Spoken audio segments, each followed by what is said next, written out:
আল্লাহ রসুল সাল্লাল্লাহু আলাইহি সাল্লাম শুয়ে আছে কোথায়? মদিনায়। মদিনায় যে নবী শুয়ে আছে তার কি মাজার হয়েছে? মাজার হয়েছে?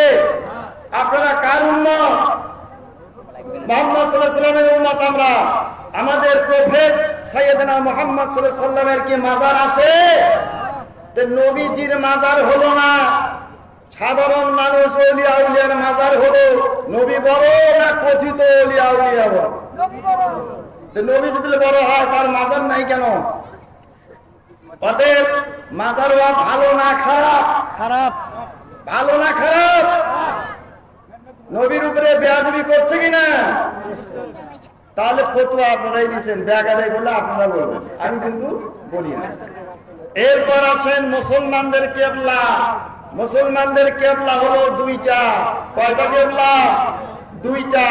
একটা হলো ফিলিস্তিনের বাইতুল আকসা মসজিদ, যেই মসজিদ ইহুদিরা দখল করে আছে, এটা হলো মুসলমানদের প্রথম কিবলা। ওই কিবলার সম্মান কিয়ামত পর্যন্ত থাকবে, কিন্তু ওই দিকে হয়ে সালাত বা নামাজ পড়ার হুকুম মানসুখ হয়েছে। পক্ষান্তরে কাবা শরীফ হচ্ছে আমাদের কিবলা। আমাদের কিবলার নাম কি? কাবা শরীফ। এখন যদি বলেন পীরে কিবলা রজিব হুজুর, তাহলে আমাকে যদি কিবলা বলেন, আমি কি কিবলা? কোন মানুষ কি কিবলা? বাংলাদেশে কত পীর আছে? তাহলে কিবলা কতটি আছে? মুসলমানদের কিবলা কোনটা? কাবা।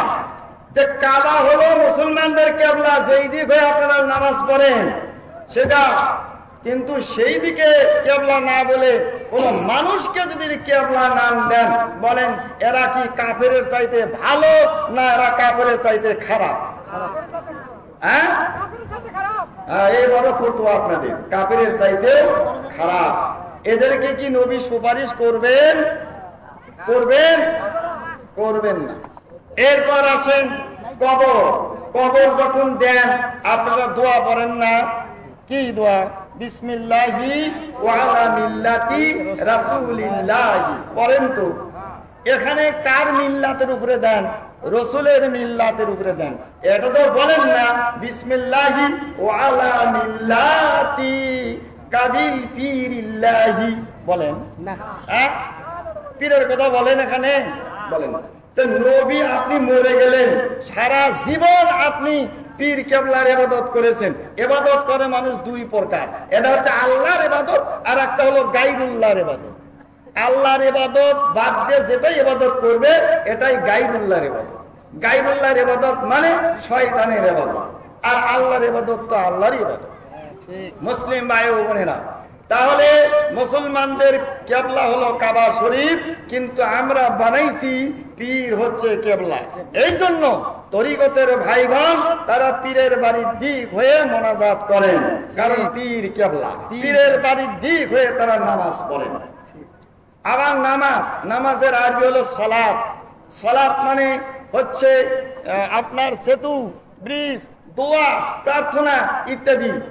তাদের কিতাবে আছে সালাত মানে মিলন। সালাত মানে মিলন। তো মিলনটা যদি বলতো যে বান্দা আল্লাহর সঙ্গে মিলন হবে, মানে আল্লাহর সঙ্গে তার একটা সুসম্পর্ক, তাও বৈধ হতো। কিন্তু যারা সালাত পড়ে না, নামাজ পড়ে না, যেই ভক্তরা নামাজ পড়ে না, কেন নামাজ পড়বে? তারা বলছে যে তাদের বই পুস্তকে বলতেছে যে কিবলা হচ্ছে অন্তরের মধ্যে কিবলা আছে, ওই কাবা ঘর কিবলা না। অন্তরের মধ্যে কাবা ঘর আছে, মক্কা আছে, মদিনা আছে, তারপর হাজরে আসওয়াদ পাথর নাভির নিচে আছে, এই সব তো আছেই দেহের মধ্যে। তাহলে ইবাদত করে লাভ কি? বলে সালাত পড়লে হবে না, দায়মি সালাত পড়ো। দায়মি, দায়মি সালাত কি? বলে দায়মি সালাত হলো যেটা নারী আর স্ত্রী পুরুষ মিলে যেটা সালাত পড়ে, মানে ওই যে মিলন হওয়া। নাউজুবিল্লাহি মিন যালিক। হজের ব্যাখ্যা করেছি কি জানেন? হজ মানে পীর সাহেব মুরিদের বাড়ি বাড়ি গিয়ে সফর করবে, এর নাম হলো হজ। নাউজুবিল্লাহ। এইরকম কত যে গোমরাহি আছে আমার সময় নাই, এই জন্য বিস্তারিত বলতে পারি নাই। মুসলিম ভাই ও বোনেরা, এই সব ভ্রান্ত আকীদা থেকে, ভ্রান্ত বিশ্বাস থেকে আমাদেরকে বেরিয়ে আসতে হবে। যদি কেউ বেরিয়ে না আসে, তওবা ইস্তেগফার না করে, এই অবস্থায় যদি সে কবরে যায়, সে কবরে অবশ্যই শাস্তি পাবে। রাসূল আকরাম সাল্লাল্লাহু আলাইহি ওয়াসাল্লাম তাকে কোনোদিন সুপারিশ করিবেন না, কোনোদিন করবে না।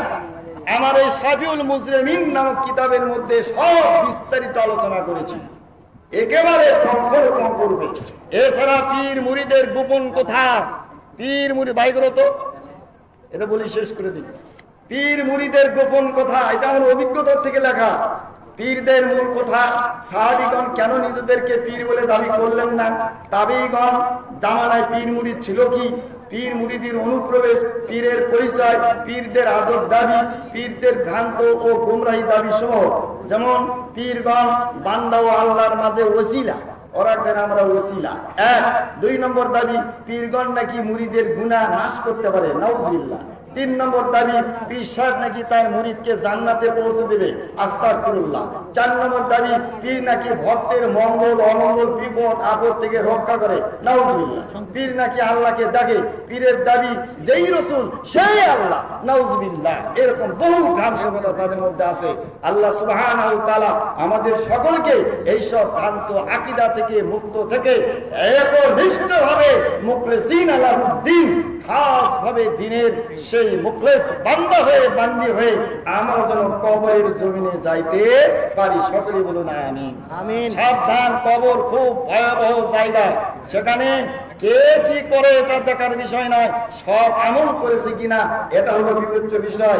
আপনার নামাজ পড়েন, রোজা করেন, এর মধ্যে কিছু ভুল ভ্রান্তি থাকতেই পারে, এটা আল্লাহ রাব্বুল আলামিনের কাছে মাফ চাইলে মাফ দিবেন। কিন্তু ভ্রান্ত আকীদা নিয়ে যদি মরে যায়, কেউ যদি বলে যে রাসূল শাফাআত করবে না, পীর শাফাআত করবে, তার সব চলে যাবে। কেউ যদি বলে কাবা ঘর কিবলা না, পীরই কিবলা, সব চলে যাবে। আল্লাহ আরশে থাকে না, আল্লাহ মানুষের অন্তরে থাকে, সব বরবাদ হয়ে যাবে। একটা আকীদা, একটা জিনিস অমান্য করার কারণে।